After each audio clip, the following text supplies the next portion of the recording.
TGIF, it's Friday. I hope you're celebrating, whether you're watching this on Friday or Sunday or Monday. All right, so we're putting out videos just about every Friday now. So if you haven't subscribed, do so now so that you get notifications. In this video, I'm actually going to share a podcast episode that I did because to me, it's one of the most important things that you can do as a paralegal, and that is focus on your career security, not just your job security. Job security is important. I'm not saying you should just throw that out the window. But career security means you're doing things for your career to make sure that it's secure, regardless of what happens with your current employment, regardless of what happens down the road, regardless of what happens with technology, your career is secure. All right, so watch this and let me know in the comments below what you're doing to develop your career development plan. So in today's episode, I'm going to ask you to forget about job security and start talking about your career security. In episode 1 of this podcast, I talked about owning your career and starting a career development plan. In this episode, we're going to take a deeper dive into paralegal career development because your career security is more important than job security. You're like, wait, what? I can't lose my job. Of course not. That's not what I'm suggesting. I'm just asking you to plan your future and not just think about where you're at today. What's the difference between job security and career security? Well, job security is pretty self-explanatory, feeling more secure that you're not going to lose your current job. If you work in a large defense firm with a billable hour requirement, that might look like making sure that you're exceeding that billable hour target each year.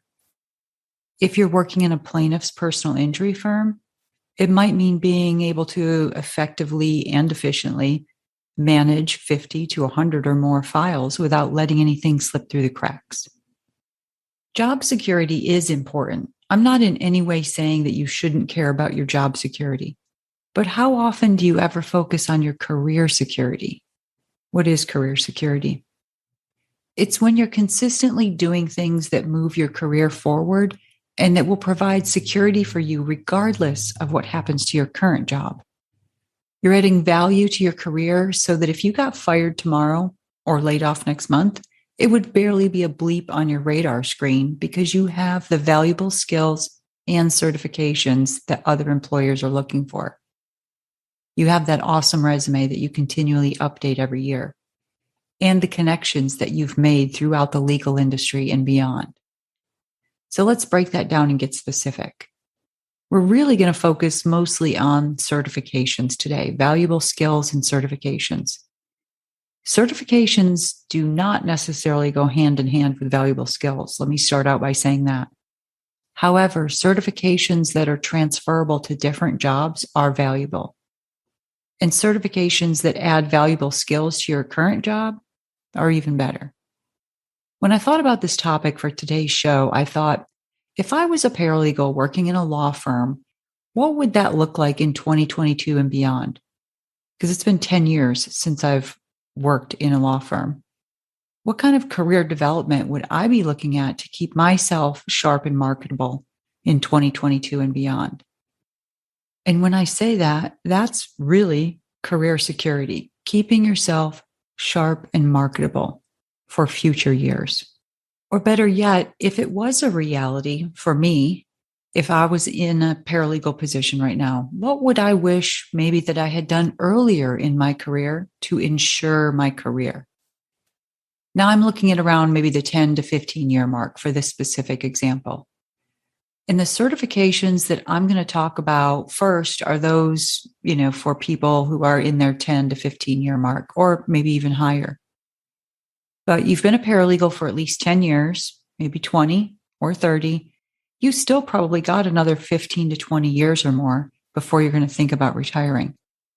If I could go back to the litigation paralegal I was in the early 2000s, around that 10-year mark, I would tell her to get a certificate in project management.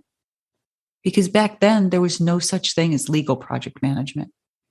In 2021, 2022, as a paralegal in any practice area, I might look at legal project management, the LPM certificate. Why? Because it combines project management with how to use that in the framework of providing legal services. And legal services aren't typically the type of thing that fits real well into the typical project management framework. I'll explain that in a minute. But before you run to your computer and Google search legal project management, come back to me. Hear me out for the entire episode, because there are other areas that you might want to look at instead, depending on what you genuinely enjoy doing and where you might want to go. Now, also, before you run out and do any certification after listening to today's episode, keep in mind that's expensive. It is an investment in your career. None of these things that I'm going to talk about today are $300 online courses. If you find one that's a $300 certification for anything I'm talking about today, it's probably not legitimate. So keep that in mind, please. Now, most of these are going to be 40 plus hour course content. It's going to be studying, sitting for the certification exam. And you want to make sure that that's an exam that you could actually qualify to sit for, right? Because a lot of places will say you can take the pre-study courses through us, but then you find out you don't qualify to sit for that institute's certification exam. So you have to be real careful with this stuff. I'm also going to suggest that you do an online assessment on what it is that you really like to do, combined with your skill set and maybe your education and experience, and look at what career security means to you. For example, if you're an intellectual property paralegal and you love what you do, then maybe an advanced certification in intellectual property law would be a better fit for you than an LPM, a legal project management. None of these things that I'm going to talk about today should be just a Google search, plop your credit card down, and then hope that you pass the exam. All of these are serious commitments, investments in your career security. They're not something to be doing without first examining what career security looks like for you. One of them that I've taken that I really like is by a guy who wrote a book about it. It's called Spark Type. It's spelled SPARKETYPE. And there's a book, and you can get further into the results. I think there's a free assessment on there, and then you might have to pay for what the results actually mean. There's the Enneagram. There's a whole bunch out there that you can take, and I would strongly suggest that you do that so that you can know that investment, which could be upwards of $1,500 or more, that investment is career security for you personally. All right, next up is the PMP, Project Management Professional, and the CAPM, the Certified Associate in Project Management. Both of those are through the PMI, Project Management Institute. The only difference is that the CAPM takes less time and requires less proof of hands-on project management, which I would strongly encourage you to start with. Years ago, I took the CAPM prep course. It was hard, I'm not going to lie. And I had a background of many years doing construction litigation when I was working at the law firm, and spent many hundreds of hours talking to construction project managers, reading project plans, that type of thing. That would have been a great time for me to add that certification. It not only would have added value to my career, but also would have made my job a little easier, understanding the documentation involved in some of those construction litigation cases. But you know what else? At the time, after a lengthy trial in White Plains, New York, over a big construction project in Manhattan, I became friends with a paralegal on the other side of that case. She had a project management certification because that's all her firm did, was represent clients in construction disputes. A few years after that trial, she went to work for one of the firm's clients, a construction company, big international construction company, as their executive vice president of something. No more billable hours, no more suits, no more law firm hours. And she was making a lot more money. But more importantly, she found her groove. It's what she was meant to be doing. And you know what the kicker was? Later in 2009, that law firm that she had worked for, they had gotten acquired by another bigger firm, and she probably would have been downsized. I don't tell you this story to encourage you to leave your job for greener pastures. That's not what this is about. It's because career security is what she had. Even if she had stayed at that law firm when it got bought out by the bigger firm and they had laid her off, maybe, she had career security, much more important than just job security. And then there's management certifications. Maybe you're not interested in project management, but you might be interested in just legal management. So there's the CLM, the Certified Legal Manager. That's through the ALA, the Association of Legal Administrators. And that brings me to a word of caution. Make sure that whatever certification you are interested in is something that you would qualify to sit for before spending the money on the study course and the materials. For example, the ALA says that in order to be eligible for the CLM designation, the certification through them, you have to have at least 3 years of experience as an exempt level principal administrator or a branch office manager of a law firm or a legal department. Notice it doesn't say paralegal coordinator or supervisor role. Even in my role as a paralegal manager, where I was managing paralegals in multiple offices of the firm, I wouldn't have qualified for that. It says entire office or entire firm, right? So that's, are you the office administrator for an entire office? Then maybe that's something that you would look at. Maybe you're a paralegal and they've promoted you to the office administrator. Then there's SHRM, CP, and SCP. So SHRM is SHRM, and that stands for the Society of Human Resource Management. The CP stands for Certified Professional, and SCP is their Senior Certified Professional. Now, if you're a brand new paralegal or fairly new in your career, say less than 5 years, then if you don't already have a certification through NALA or NIFPA or your state's bar program, if they have one, I would start there and make that your first priority. That'll show your current employer and future employers that you have the basic knowledge that you can apply to what you learned in school. Just keep in mind that those certifications don't prove that you have the skills or experience. It just shows that you comprehended what you learned in school and you passed their exam. Beyond the 5-year mark, if you're not interested in one of the project management certifications or the administrator type certifications, then I would say go for one of NALA or NIFPA's advanced certification specialties. So NALA has ones in like trial practice, real estate, family law.